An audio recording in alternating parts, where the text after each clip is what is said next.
நாம் துதிக்கிறோம், ஸ்தோத்திரிக்கிறோம். இந்த நாளிலும் சற்று நேரம் இந்த வார்த்தைகளை தியானிக்கும் போது இந்த வார்த்தை மூலமாக என்னோடு பேசும், எங்களோடு பேசும். இயேசு மூலம் கேட்கிறோம் அன்புள்ள பிதாவே, ஆமென். ஹல்லேலூயா, ஹல்லேலூயா. சரி, பொதுவாகவே மாதத்தின் 3வது ஞாயிற்றுக்கிழமையிலே பாவ பட்டியலில் இருக்கிற ஒவ்வொரு பாவத்தை குறித்து நான் உங்களோடு பகிர்ந்து கொண்டு வருகிறேன். ஆனா அடுத்த வாரம் கிறிஸ்துமஸ் கேரல் சர்வீஸ் பாடல் ஆராதனையா இருக்கிறபடியா செய்தி இருக்காது. அதனால அந்த பாவப்பட்டியலை நான் இன்றைக்கு உங்களோட பகிர்ந்து கொள்ளலாம் என்று ஆசைப்படுகின்றேன். ஏற்கனவே உங்களுக்கு தெரிந்தபடி 14 பாவத்தை குறித்து நான் உங்களோடு பகிர்ந்து கொண்டிருக்கிறேன். அந்த லிஸ்ட் உங்களுக்கு தெரியும், அந்த ஸ்கிரீன்ல இருக்கு.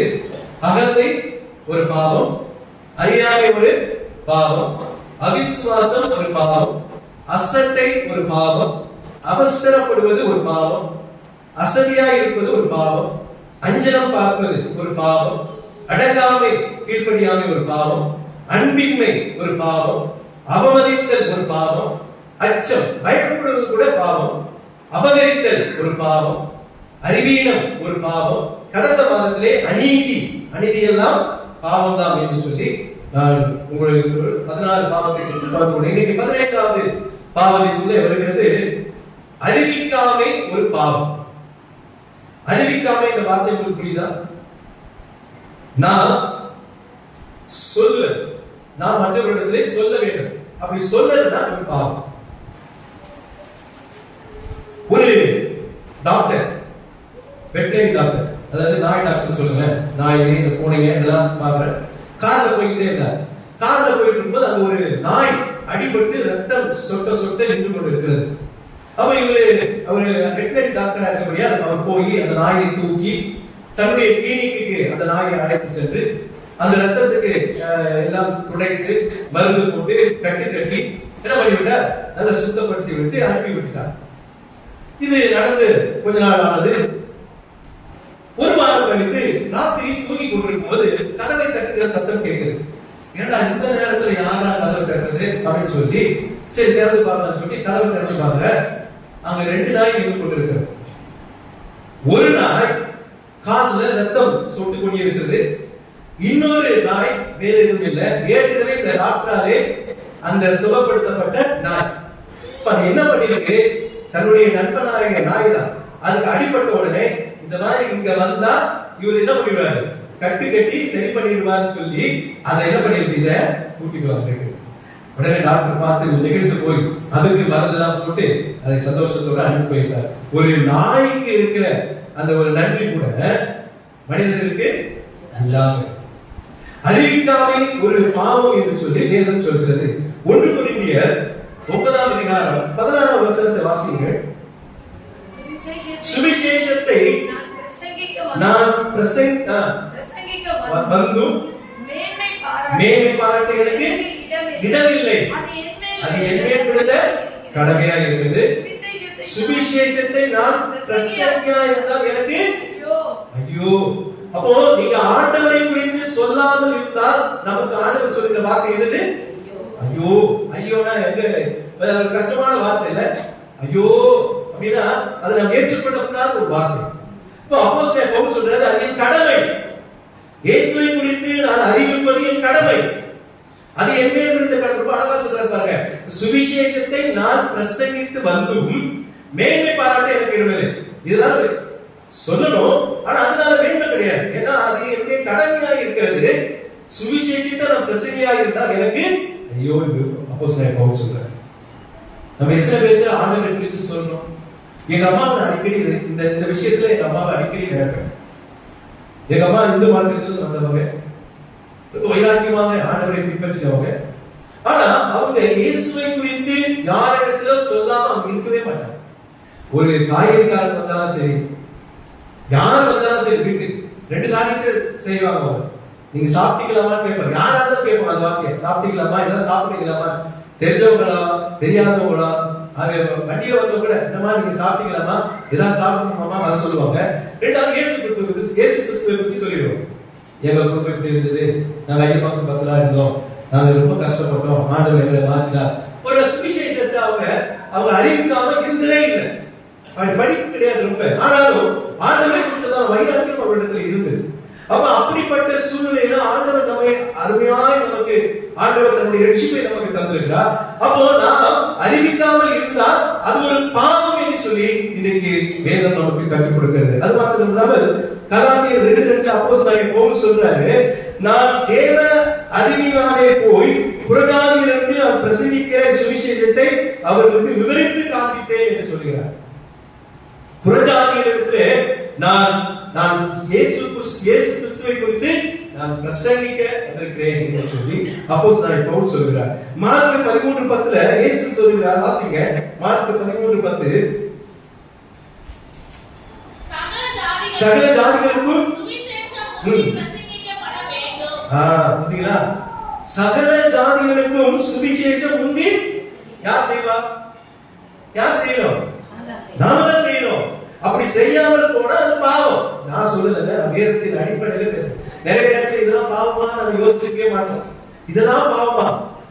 களவு செஞ்சா பாவம், விபச்சாரம் செஞ்சா பாவம், அப்படிதான் கொலை செஞ்சா பாவம், பொய் சொன்னா பாவம், இதெல்லாம் நமக்கு தெரிந்த பாவம். ஆனா நமக்கு தெரியாமலே நம்ம பாவம் செய்கிறோம். அப்ப நீங்க ஆண்டவரை குறித்து இன்னும் சொல்லாமல் இருந்தீங்கன்னா நீங்க பாவம் செய்ய கடமை. அது கடமையை மீறுவீங்க. ஆண்டவர் உங்களை அற்புதமாய் தன்னுடைய பிள்ளையாய் மாற்றி வைத்திருக்கிறார். அப்போ நீங்க அறிவிக்க வேண்டியது அவசியமாக இருக்கிறது. சங்கீதம் 9:11 வாசிக்கிறோம், சீயோனில் வாசமா இருக்கிற கர்த்தரை கீர்த்தனம் பண்ணி அவர் செய்கைகளை ஜனங்களுக்குள்ளே அறிவியுங்கள் என்று சொல்கிறார். அவர் செய்கைகளை நீங்கள் எங்க அறிவிக்கிறோம்? ஜனங்களுக்குள்ளே அறிவியுங்கள். சங்கீதம் 96:2 வாசிக்கிறோம். மாறி மாறி வாசிக்கும் போது வாசிப்போம். என்ன வாசிக்கிறோம்? கர்த்தரை பாடி அவருடைய நாமத்தை ஸ்தோத்திரித்து நாளுக்கு நாள் அவருடைய ரட்சிப்பை சுவிசேஷமாய் அறிவியுங்கள் என்று வாசிக்கிறோம். அறிவிக்கணுங்க. ஒரு நாளைக்கு நம்ம எத்தனை பேரை மீட் பண்றோம், எத்தனை பேரை பார்க்கிறோம், நண்பர்கள். கொஞ்சம் கஷ்டம் தான். டக்குனு ஒரு இயேசு கிறிஸ்துவை பத்தி அவங்களுக்கு சொல்ல முடியாது.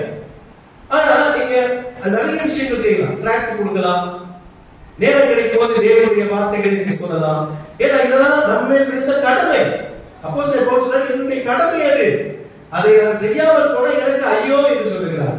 நம்முடைய வாழ்க்கையிலே நாம் இயேசு கிறிஸ்துவை பார்த்து நாம் அறிவிக்க வேண்டும். அப்போஸ்தலர் 26:20 நான் போய் அவர்கள் தேவனிடத்துக்கு மனம் திரும்பி குணப்படவும் மனம் திரும்புவதற்கு ஏற்ற கிரியைகளை செய்யவும் வேண்டும் என்று அறிவித்தேன் என்று அப்போஸ்தலனாகிய பவுல் சொல்கிறார். யோசிச்சு பாருங்க, அறிவிக்க வேண்டுங்க. அறிவிக்காமல் நீங்க போனீங்கன்னா அது பாவம். இந்த லிஸ்ட் அதான் வருது. நீங்க யோசிச்சு பாருங்க, பஸ்ல போறோம், அதுக்காக நீங்க வெளியே போய் பேச முடியாது. ஒரு வாய்ப்பு கிடைக்குது, ஒருத்தரோட பேசுறீங்கன்னா இயேசு கிறிஸ்துவை பத்தி சொல்லுங்க. அதான் சுவிசேஷம். நம்ம ஒரு லூசு கூட நினைக்கலாம், பரவாயில்ல. ஆண்டவர் என்ன சொன்னார்? நான் பைத்தியக்காரனாய் மற்றவர்களுக்கு விளங்குவேன் என்று சொல்றாரு. அப்போ சொல்றாரு, நான் சுவிசேஷத்தை சொன்னா என்ன பைத்தியமா நினைக்கிறாங்க. உண்மைதான். ஆனா அது செய்யாமல் போனா அது பாவம். சரி, அப்போ 3 விதமான காரியங்கள் என்னன்னா, ஏன் அறிவிக்க வேண்டும் அது ஒரு பாயிண்ட், எதை அறிவிக்க வேண்டும் அது ஒரு பாயிண்ட், மூணாவது எப்படி அறிவிக்க வேண்டும். இந்த 3 காரியத்தை தான் இன்றைக்கு நாம் உங்களோட பகிர்ந்து கொள்ள போகிறேன். ஏன் அறிவிக்க வேண்டும் அதுக்கு ஒரு 2 காரியம், எதை அறிவிக்க வேண்டும் அதற்கு ஒரு 2 காரியம், எப்படி அறிவிக்க வேண்டும் அதற்கு ஒரு 2 காரியம். முதலாவதாக ஏன் அறிவிக்க வேண்டும் என்று சொல்லி நாம் ஆண்டவருக்கு நமக்கு கற்றுக் கொடுக்கிறார் என்றால் அது தேவன் தந்த கட்டளை என்று நாம் வாசிக்கிறோம். தேவன் தந்த கட்டளை. மார்க் சுவிசேஷம் 16ஆம் அதிகாரம் 15ஆம் வசனத்தை வாசிங்க. மார்க் சுவிசேஷம் 16ஆம் அதிகாரம் 15ஆம் வசனத்தை வாசிங்க. அவர் அவர்களை நோக்கி, நீங்கள் உலகமெங்கும் போய் சர்வ சிருஷ்டிக்கும் சுவிசேஷத்தை பிரசங்கியுங்கள். விசுவாசம் உள்ளவனாகி ஞானஸ்நானம் பெற்றவன் ரட்சிக்கப்படுவான். விசுவாசியாதவனோ ஆக்கினைக்குள்ளாக தீர்க்கப்படுவான். பின்பு அவர் அவர்களை நோக்கி இயேசு சாமி சொல்றாரு, நீங்கள் உலகமெங்கும் போய் சர்வ சிருஷ்டிகளுக்கும் சுவிசேஷத்தை பிரசங்கியுங்கள், அறிவியுங்கள். அப்போ தேவன் நமக்கு தந்த கட்டளை. ஏன் அறிவிக்க வேண்டும்? அது கட்டளையாக இருக்கிறது. ஆண்டவர் கட்டளை கொடுத்துட்டார். அந்த கட்டளை மீறினால் அது பாவம். அப்ப இதிலிருந்து ஒரு தீர்மானம் எடுக்கணும். ஆண்டவரே, நான் ஏன் அறிவிக்க வேண்டும் என்று சொல்லி இன்றைக்கு அது கட்டளையாக எங்களுக்கு தந்திருக்கிறேன். ஏசாமி சொல்லிட்டார், உலகம் எங்கும் போய் சர்வ சிருஷ்டிக்கும் என்ன பண்ணுங்க, சுவிசேஷத்தை செய்யுங்கன்னு சொல்லி. எது சுவிசேஷம்? ஆண்டவரை குறித்து சொல்வதுதான். அப்போ தேவன் தந்த கட்டளையாகியால் அதை நாம் அறிவிக்க நாம் மறக்க கூடாது. ஏன்னா கட்டளையை மீறுவது பாவம் என்று சொல்லி வேதம் சொல்கிறது. மத்தேயு சுவிசேஷம் 11ஆம் அதிகாரம் 4ஆம் வசனத்தை வாசிங்க. இயேசு அவர்களுக்கு பிரதியுத்தரமாக, நீங்கள் கேட்கிறதையும் காண்கிறதையும் அறிவியுங்கள் என்று சொன்னார். நாம கேட்டதையும் கண்டதையும் போய் என்ன பண்ணணும்? அறிவிக்க வேண்டும் என்று சொல்கிறார். இது தேவன் நமக்கு தந்த கட்டளையாக இருக்கிறது. அது மாத்திரம் இல்லாமல் எசேக்கியேல் 33ஆம் அதிகாரம் 7ஆம் வசனத்துல இப்படியாக வாசிக்கிறோம். மனுபுத்திரனே, நான் உன்னை இஸ்ரவேல் வம்சத்தின் காவல்காரராக வைத்தேன். ஆகையால் நீ என் வாயினாலே வார்த்தையை கேட்டு என் நாமத்தினாலே அவர்களை எச்சரிப்பாயாக என்று வசனம். அறிவிப்புல வரக்கூடிய ஒரு காரியம், எச்சரிக்கக்கூடிய காரியம். ஒரு சில நேரத்துல எச்சரிக்க வேண்டியது கூட நமக்கு கடமையாக இருக்கிறது. நீங்க மறந்துடாது. நல்லது வார்த்தையை நீங்க கவனிக்கிறோம். மனுபுத்திரனே, நான் உன்னை இஸ்ரவேல் வம்சத்து காவல்காரனாக வைத்தேன். எவ்வளவு பெரிய ஆசீர்வாதம் பாருங்க. நாம வாட்ச்மேனா வச்சிருக்கிறாங்க. இன்சார்ஜா வச்சிருக்கிற, பொறுப்பு கொடுத்திருக்கிற. அப்ப நீங்க அதை போய் என்ன பண்ணணும்? நீங்க ஆண்டவருடைய வார்த்தையை கேட்டு அதை நீங்க வெளிப்படுத்த வேண்டும், அறிவிக்க வேண்டும், சொல்ல வேண்டும். ஏனென்றா தேவன் நமக்கு தந்த கட்டளை. அது மாத்திரம் இல்லாமல் தேவன் தந்த கிருபை ஆண்டவரை குறித்து அறிவிப்பு. எபேசியர் 3ஆம் அதிகாரம் 8ஆம் வசனத்தை வாசிங்க. எபேசியர் 3ஆம் அதிகாரம் 8ஆம் வசனம். ஏன்னா இது வசனத்தின் அடிப்படையில் தான் இந்த செய்தி. எபேசியர் 3ஆம் அதிகாரம் 8ஆம் வசனம். சிறியவனாகிய நான் கிறிஸ்துவினுடைய அளவற்ற ஐஸ்வரியத்தை புறஜாதிகளிடத்தில் சுவிசேஷமாய் அறிவிக்கிறதற்காக இந்த கிருபை எனக்கு அளிக்கப்பட்டிருக்கிறது. இந்த கிருபை எனக்கு, நம்ம கிருபை என்னமோ நினைச்சிருக்கிறோம்ல, எல்லாம் கிருபை தான். ஆண்டவர் நம்மை கிருபையாய் நிறைத்திருக்கிறார், உண்மைதான். ஆனா தேவனுடைய சுவிசேஷத்தை அறிவிப்பது நமக்கு கர்த்தர் தந்த பெரிய கிருபை என்று வாசிக்கிறோம். இல்ல, பரிசுத்தவான் எல்லாரிலும் சிறியவனாகிய நான் கிறிஸ்துவனுடைய அளவற்ற ஐஸ்வர்யத்தை புறஜாதிகளுக்கு சுவிசேஷமாக அறிவிக்கிறதுக்காக இந்த கிருபை எனக்கு அளிக்கப்பட்டது. எபேசியருக்கு எழுதும்போது பவுல் சொல்றாரு, இந்த கிருபை எனக்கு அளிக்கப்பட்டது. அப்போ ஏன் அறிவிக்க வேண்டும்? 2 காரியம் தான் தேவன் நமக்கு கட்டளையிட்டு இருக்கிறார். ஏன்னா அறிவியுங்கள். அப்போ அதை நாம் நிறைவேற்ற வேண்டும். 2வது, தேவன் நமக்கு கிருபையாய் தந்திருக்கிறார். யார் நிறைய பேருக்கு கிடைக்கல இந்த சாக்கியம், கர்த்தர் நமக்கு கிருபையாய் தந்திருக்கிறார். அப்போ தேவன் தந்த கிருபை நிமித்தம் நாம் இயேசுவை சுவிசேஷத்தை அறிவிக்க வேண்டும். சரி, 2வது பாயிண்ட், எதை அறிவிக்க வேண்டும்? அதுல 2 பாயிண்ட். தேவனுடைய வல்லமையை நாம் அறிவிக்க வேண்டும். ஏன்னா இதெல்லாம் நமக்கு தெரியல. எதை சொல்றது? ஆஸ்திரேலியா பேசும்போது அறிவிக்கணும்னு சொல்லிருக்காரு. சுவிசேஷத்தை எதை சொல்றது? தேவ வல்லமையை நீங்கள் அறிவியுங்கள், தேவ வருகையை நீங்கள் அறிவியுங்கள். 2 காரியம் ரொம்ப முக்கியம். தேவ வல்லமை என்றால் என்ன? கர்த்தர் எவ்வளவு வல்லமையான காரியங்களை செய்திருக்கிறார் நினைச்சு பாருங்க. எவ்வளவு வல்லமையான காரியம். ஒவ்வொரு நாளும் நாம் வாழ்வதே பெரிய வல்லமையான காரியம், அற்புதம், அதுவே அதிசயம். எவ்வளவு அற்புதம் செய்திருக்கிறார். அதுல ஒண்ணு நீங்க சொல்லக்கூடாதா? உங்களுக்கு தெரிஞ்ச இடத்துல பெரிய வியாதி இருந்தாங்க, டாக்டர் கை விட்டுட்டாரு, செத்துருவேன்னு சொல்லிட்டாரு, கர்த்தர் ஜீவனை கொடுத்தார். பெரிய ஆக்சிடென்ட் நடந்தது, அவ்வளவுதான் நினைச்சேன், கர்த்தர் உயிர் கொடுத்தார். கர்த்தரை நாம் அறிவிக்கிறோமா? அப்படி வல்லமையான காரியங்களை நீங்க அறிவிக்கிறீங்களா? அறிவிக்கிறோம். அனுதினமும் ஆண்டவர் வல்லமையினாலே நடத்துகிறார். யாராவது கர்த்தரை என்ன நடத்துறேன்னு யாராவது சொல்ல முடியுமா? யோசிச்சு பாருங்க. எனக்கு ஒரு பிரச்சனை, அது முக்கியமான காரியத்தை கர்த்தர் கொடுத்த உங்களுக்கு அற்புதத்தை நீங்க வல்லமையை நீங்க வெளிப்படுத்துங்க, சொல்லுங்க. ஆண்டவர் சொல்ல 2 பேரு 1ஆம் அதிகாரம் 16ஆம் வசனத்தை வாசிங்க. 2 பேரு 1ஆம் அதிகாரம் 16ஆம் வசனம். நான் பரிசுத்தவான்களை பின்பற்றுகிறவர்களாக அல்ல. 2 பேரு கரெக்ட்டா? 2 பேரு 1:16. தன்னுடைய நாங்கள் தந்திரமான கட்டுக்கதைகளை அவருடைய மகத்துவத்தை கண்ணார கண்டவர்களாகவே நம்முடைய கர்த்தராகிய இயேசு கிறிஸ்துவின் வருகையையும் உங்களுக்கு அறிவித்தோம் என்று சொல்லுகிறார். இங்க அழகா சொல்றாங்க பேதுரு எழுதும்போது, கர்த்தருடைய வல்லமையையும் வருகையையும் உங்களுக்கு அறிவித்தோம். அதான் 2 பாயிண்ட் நான் சொன்னேன். தேவ வல்லமையை நீங்கள் அறிவிக்க வேண்டும், தேவனுடைய வருகையை நீங்கள் அறிவிக்க வேண்டும். லூக்கா எழுதின சுவிசேஷம் 8ஆம் அதிகாரம் அந்த அதிகாரத்துல லேகியோன் என்கிற பிசாசு, உங்களுக்கு தெரியும், அந்த பிசாசு பிசாசு பிடித்தவருக்கு ஆண்டவர் சுகம் கொடுக்கிறார். ஆனா அவன் என்ன செய்யறான் தெரியுமா? சுகம் பெற்ற உடனே அவனால சும்மா இருக்க முடியல. லூக்கா எழுதின சுவிசேஷம் 8ஆம் அதிகாரம் 39ஆம் வசனத்தை வாசிங்க. அவனை நோக்கி, நீ உன் வீட்டுக்கு திரும்பி போய் தேவன் உனக்கு செய்தவைகளை எல்லாம் அறிவி என்று சொல்லி அவனை அனுப்பிவிட்டார். அந்தபடி அவன் போய் இயேசு தனக்கு செய்தவைகளை எல்லாம் பட்டணத்தில் எங்கும் பிரசித்தப்படுத்தினான். பாத்தீங்களா? தேவன் அவனுக்கு கொடுத்த வல்லமையை அவன் என்ன பண்ணினான்? எல்லா இடத்திலும் பிரசித்தம் பண்ணான். அவனால இருக்க முடியாது. நீ அவனுக்காக ஒரு காரியம் தாங்க, நமக்கு 1000 நன்மைகளை ஆண்டவர் செய்திருக்கிறார். நீங்க சுவிசேஷத்தை அறிவிப்பது உங்களுக்கு கடமை. அதை நீங்கள் தேவனுடைய வல்லமையை, தேவனுடைய மகத்துவத்தை, தேவனுடைய அதிசயங்களை நீங்கள் கண்டிப்பாக மற்றவர்களுக்கு நீங்கள் சொல்ல வேண்டும். ஏனென்றால் தேவனுடைய வல்லமையை நாம் மற்றவர்களுக்கு பிரசங்கிக்க போதுதான் அது அவர்களை தொடும். ஆஹா, இப்பேற்பட்டவரா இயேசு கிறிஸ்து, இவர்களுக்கு இவ்வளவு அற்புதத்தை செய்திருக்கிறாரா, இப்ப எங்களுக்கு செய்வார். அதனால ஒரு சில இடத்துல போய் அறிவிக்கிறாரு, ஒரு சில இடத்துல நீ சொல்ல வேணாம். ஆனா சொல்ல வேணாம் சொன்ன இடத்துல கூட அவனால் சொல்லாம இருக்க முடியல. போய் என்ன பண்றா? அறிவிக்கிற காரியத்தை பார்க்கிறோம். வாசிக்க கேட்ட யோவான் எழுதின சுவிசேஷம் 5ஆம் அதிகாரத்துல 12ஆம் வசனத்தை வாசிங்க. அந்த மனுஷன் யாரு?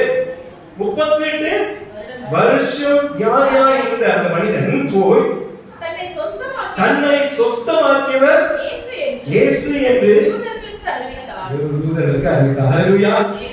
அவரால சும்மா இருக்க முடியல. தேவன் எனக்கு யாரும் செய்ய முடியாத ஒரு காரியத்தை ஆண்டவர் செய்திருக்கிறார். இந்த உங்களுக்கு தெரியும், பெதஸ்தா பொழுது அது யாராவது கலக்கும் போதுதான் போக முடியும். அவரால போக முடியல, எவ்வளவு ட்ரை பண்றான். ஆண்டவர் அவருக்கு அற்புத சுகத்தை கொடுக்கிறான். அவனால சும்மா இருக்க முடியல. தேவன் எனக்கு தந்த வல்லமையை நான் மற்றவர்களுக்கு போய் அறிவிப்பேன் என்று சொல்லி ஆண்டவரை குறித்ததான சுவிசேஷத்தை அவர் சொல்றார். யூதர்களுக்கு அறிவித்தார். ஏற்றுக்கொள்றாங்களா ஏற்றுக்கொள்ளலையா நீங்க சொல்லிடுங்க. சுவிசேஷத்தை அறிவிக்காமல் கூட அது பாவம். அறிவிக்காம ஒரு பாவம். அப்போ எதை அறிவிக்க வேண்டும்? தேவனுடைய வல்லமையை அறிவிங்கள். தேவனுடைய வருகையை நீங்கள் கண்டிப்பாக சொல்லுங்க. ஏன்னா ஆண்டவர் வருகை நீங்க நம்புறீங்களா? ஆண்டவர் வரப்போறா இல்லையா? ஆமென். கண்டிப்பா வரப்போகிறார். அது மாற்று கருத்தே கிடையாதுங்க. நான் அடிக்கடி சொல்லுவேன், 2 காரியத்தை நம்ம சந்திக்கலாம். ஒண்ணுல நம்மளுடைய மரணத்தை யாரும் சந்திக்க. ஒருவேளை மரணத்தை சந்திக்கிறதுக்கு முன்னாடியே இயேசு கிறிஸ்து வந்துட்டாருன்னா அவருடைய வருகையை நம்ம என்ன பண்ணுவோம்? சந்திச்சுதான் ஆகும். அப்ப அந்த வருகையை குறித்ததான அந்த சுவிசேஷத்தை நாம் மற்றவர்களுக்கு அறிவிக்க வேண்டும். அது நாமே விழுந்த கடமையாக இருக்கிறது. என்ன சொல்லுகிறது? தேவன் 2 பேரு 1ஆம் அதிகாரம் அதை ஏற்கனவே வாசித்தா வல்லமையும் வருகையையும் உங்களுக்கு அறிவித்தோம் என்று நாம் வேதத்தில் வாசிக்கிறோம். அப்போ தேவனுடைய வருகையை குறித்து நாம் மற்றவர்களுக்கு சொல்ல வேண்டும். நீங்க யோவான் எழுதின சுவிசேஷம் 14ஆம் அதிகாரத்துல நான் போய் உங்களுக்காக அந்த வசனத்தை வாசிங்க. 1-3 நான் போய் உங்களுக்காக ஒரு ஸ்தலத்தை ஆயத்தப்படின பின்பு நான் இருக்கிற இடத்தில் நீங்களும் இருக்கும்படி என்ன சொன்னாரு? அதாவது சுவிசேஷம் என்ன பெரிய கஷ்டம். நம்ம ஒரு நாள் 1000 பேர் சந்திக்கிறோம். எவ்வளவு பேர் சந்திக்கிறோம்? சான்ஸ் கிடைச்சா அப்படியே பேசி விடுங்க. கொஞ்சம் கஷ்டம் தான், கடினமான கடிதம். அதை செய்யுங்க. வாய்ப்பு கிடைக்கும் போது அதை பயன்படுத்திக் கொள்ள வேண்டும். வாசிங்க. நான் மறுபடியும் வந்து உங்களை என்னிடத்தில் சேர்த்துக் கொள்கிறேன். ஹல்லேலூயா. ஆண்டவர் அற்புதமான ஒரு காரியத்தை நமக்கு கற்றுக் கொடுத்திருக்காருங்களா? நான் மீண்டும் வந்து உங்களை என்னிடத்தில் சேர்த்துக் கொள்கிறேன். நம்பிக்கை இருக்குதா? நம்பிக்கை இருக்கிறவங்க அதை சொல்லுங்க. எனக்கு நம்பிக்கை இருக்குங்க. கண்டிப்பா ஆண்டவர் வரப்போகிறார். அப்படி வரல என்னுடைய மரணத்துக்கு ஆண்டவரை சந்திக்க போறேன். இதுல மாற்றிக்கிறது கிடையாது. அதுக்கு தான் நாம் அழைக்கப்பட்டிருக்கிறோம். அதுக்கு தான் ஆலயம் வந்திருக்கிறோம். சும்மா வந்து போறதுக்காக இல்லை. நம்முடைய இலக்கு, நம்முடைய வாஞ்சை, நம்முடைய எண்ணம் எல்லாமே கர்த்தரோடு நாம் வாழணும். அதுதாங்க இந்த உலகம் கொஞ்ச நாள் 30 வயசோ 40 வயசோ 50ஓ 60ஓ 70ஓ 100 ரொம்ப கஷ்டம். ஆமா, 60-70 இப்போ இருக்கிறது பெரிய விஷயமா இருக்கு. யோசிச்சு பாருங்க. ஆனா மரணம் நிச்சயம். ஆனா நம்ம எங்க போகணும்? பரலோகத்துக்கு போகணும். அதை நம்ம மற்றவர்களுக்கு சொல்லணும். ஆகவே எனக்கு அந்த கிருபையை தாரும்.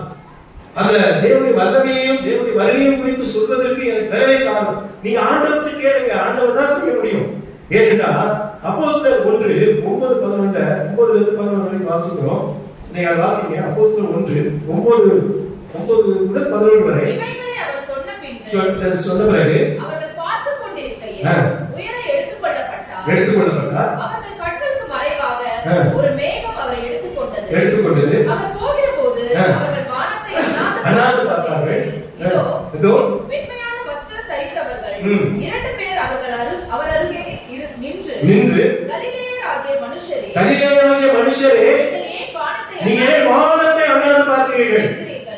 உங்களிடத்தில் நின்று வானத்துக்கு எடுத்துக்கொள்ளப்பட்ட இந்த இயேசுவானவர் எப்படி உங்கள் கண்களுக்கு முன்பாக போனாரோ அப்படியே வருவார் என்றார்கள்.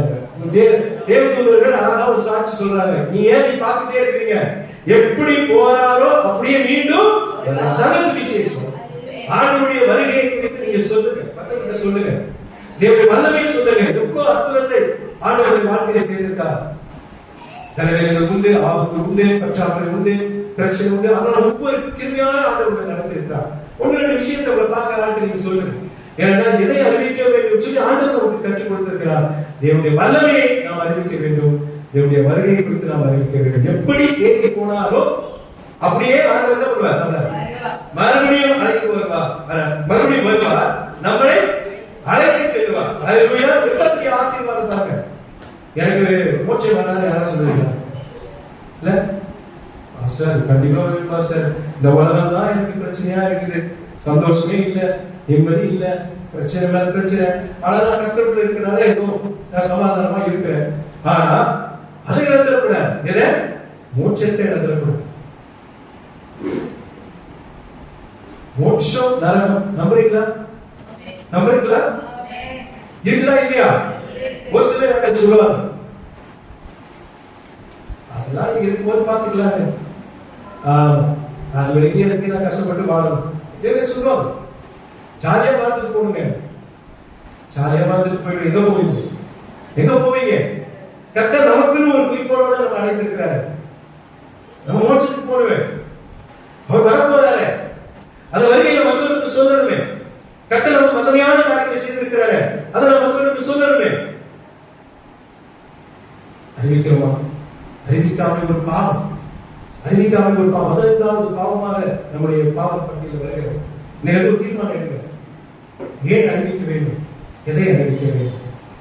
மூன்றாவது, எப்படி அறிவிக்க வேண்டும்? எப்படி அறிவிக்க வேண்டும்? இதெல்லாம் நமக்கு கற்றுக்கொள்ளக்கூடிய ஒரு காரியம். மன விருப்பத்தோடு மாஸ்டர் சொல்லிட்டாரு, அவருக்கு என்ன, அவருக்கு போதுதான் இருக்காரு, 4 பேரை பாப்பாரு, சொல்லுவாரு. நான் எப்படி சொல்றது? சுவிசேஷத்தை அறிவிப்பதற்கு பாஸ்டர் தான் அவசியம் இல்லை, யார் வேணாலும் சொல்லணும். உங்க வீட்டு சர்வத்துக்கு சொல்லலாம், உங்க வீட்டுக்கு வருகிற காரியக்காரத்தை சொல்லலாம், இல்ல உங்க ஃப்ரெண்டு கிட்ட சொல்லலாம். கொஞ்சம் ஒரு நாள் ஏதோ பார்ப்பாங்க, பரவாயில்ல, அதாவது நம்மளால முடிந்த வரைக்கும் நீங்க சொல்லிட வேண்டும். அப்ப எப்படி அறிவிக்க வேண்டும்னா மன விருப்பத்தோடு.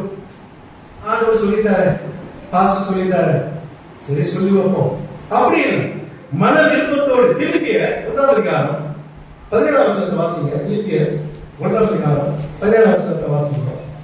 சுவிசேஷத்திற்காக நான் உத்தரவு சொல்ல ஏற்படுத்தப்பட்டவன் என்று அறிந்து சிலர் அன்பினாலே அறிவிக்கிறார்கள்.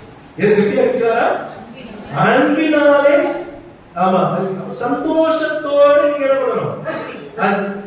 நீங்க ஆண்டவர்களை அன்பு வைத்திருந்தா, மற்றவர்கள் அன்பு வைத்திருந்தா, நீங்க கண்டிப்பாக என்ன பண்ணுவீங்க? நீங்க இயேசு கிறிஸ்துவை அறிவிப்பீங்க. அது ஒரு மன விருப்பத்தோடு நீங்க அறிவிப்பீங்க. ஏன்னா அது சந்தோஷமா நீங்க செய்யணும், சந்தோஷமா செய்யணும். எந்த ஒரு காரியத்தையும் நீங்க எந்த ஒரு காரியத்தையும் துக்கமாய் செய்வீங்கன்னா அது ஆசீர்வாதங்கள் கிடையாது. நீங்க எந்த ஒரு காரியத்தையும் மகிழ்ச்சியோடு செய்யுங்க. அன்பு பாஸ்டர் சொல்லிட்டாரு, ஏசாமி சொல்லிட்டாரு, கட்டளை கொடுத்துட்டாரு, கிருபையா கொடுத்துட்டாரு, இதை நான் எப்படி சொல்றது? நீங்க மற்றவர்களை அன்பு செலுத்துகிறீர்கள் என்றால் நீங்கள் மன விருப்பத்தோடு இந்த காரியத்தை நீங்க செயல்படுத்துவீங்க. அப்போ எப்படி அறிவிக்க வேண்டும் என்று சொல்ல மன விருப்பத்தோடு அறிவிக்க வேண்டும். அது மாத்திரம் இல்லாமல் மன தைரியத்தோடு அறிவிக்க வேண்டும். என்ன வாசிக்க? எபேசியர் 6ஆம் அதிகாரம் 20ஆம் வசனத்தை வாசிங்க. எபேசியர் 6ஆம் அதிகாரம் 20ஆம் வசனம். நான் தைரியமாய் என் வாயை திறந்து சுவிசேஷத்தின் ரகசியத்தை அறிவிக்கிறதுக்கு வாக்கு எனக்கு கொடுக்கப்படும்படி. போதும். அப்போ இங்க என்ன பண்ணுங்க, நான் தைரியமா என் வாயை திறந்து சுவிசேஷத்தின் ரகசியத்தை அறிவிக்க வேண்டும்.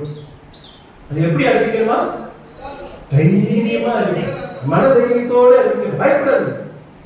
எவ்வளோ உங்களுக்கு தெரியும், ஒரிசால, பீகார்ல நம்முடைய மூதியார்கள் எவ்வளவு ரத்த சாட்சியாய் மறித்திருக்கிறார்கள். அவங்க என்ன செஞ்சாங்க? அறிவித்தாங்க. மன விருப்பத்தோடு மன தைரியத்தோடு அறிவிச்சாங்க. நடந்தது என்ன? கொண்டு போட்டாங்க. மரணத்தை அவங்க தண்டனையாக கொடுத்தாங்க. அதெல்லாம் பெரிய ஆசீர்வாதங்க. நமக்கு கிடைக்காது. ஒரு காலம் வரும், அந்த காலம் சீக்கிரமா வரப்போகிறது. இப்ப ஜாக்கிரதையாக இருக்க. காலம் நெருங்கி கொண்டிருக்கிறது. சுவிசேஷத்துக்கு எதிரான காலங்கள் வரப்போகிறது. இன்றைக்கு திறந்த வாசலை ஆண்டவர் வைத்திருக்கிறார். இதோ ஒன்று ரெண்டு இடத்துல தடைகள் இருந்தால் கூட ஓரளவு இயேசு கிறிஸ்துவை பற்றி சுவிசேஷமாக அறிவிக்க கர்த்தர் கிருபை கொடுத்திருக்கிறார். ஆனா இவையெல்லாம் தடைபடும். அதனால் வரும். கர்த்தரே அனுமதிக்கிறார். கர்த்தரே அதை அனுமதிக்கிறார். வாய்ப்புகளை நீங்க என்ன பண்ணுறது? பிரயோஜனப்படுத்திக் கொள்ள வேண்டும். எப்படி அறிவிக்க வேண்டும்? மன விருப்பத்தோடு அறிவிக்க வேண்டும், மன தைரியத்தோடு அறிவிக்க வேண்டும். அறிவிக்காம ஒரு பாவம் என்று சொல்லி ஆண்டவர் நீங்க எப்படி இந்த பாவத்தை ஏற்றுக்கொள்கிறீர்களா? ஐயோ, இந்த பாவத்தை நான் நிறைய செஞ்சிருக்கேன், நான் இயேசுவை பத்தி சொல்லவே இல்லை. 3 காரியம் பார்த்தோம். என்னது? ஏன் அறிவிக்க வேண்டும், எதை அறிவிக்க வேண்டும், எப்படி அறிவிக்க வேண்டும். ஏன் அறிவிக்க வேண்டும்? தேவன் நமக்கு தந்த கட்டளை, தேவன் தந்த கிருபை. எதை அறிவிக்க வேண்டும்? தேவ வல்லமையை அறிவிக்க வேண்டும், தேவ வருகையை அறிவிக்க வேண்டும். எப்படி அறிவிக்க வேண்டும்? மன விருப்பத்தோடு அறிவிக்க வேண்டும், மன தைரியத்தோடு அறிவிக்காம ஒரு நாள். இன்னைக்கு 15 பாவப்பட்டியல இன்றைக்கு அறிவிக்காம நாம் சுவிசேஷத்தை சொல்லாமல் இருப்பது ஒரு பாவம். இயேசு கிறிஸ்துவை குறித்து சொல்லாமல் இருப்பது ஒரு பாவம். அதை நாம் செய்கிறோமா? வாய்ப்பு கிடைக்கும் போதெல்லாம் ஆண்டவரை குறித்து சொல்லுவோமா? நிச்சயமாக கர்த்தர் அந்த கிருபைகளை உங்களுக்கும் எனக்கும் ஆண்டவர் தந்து நம்மை நடத்துவார்.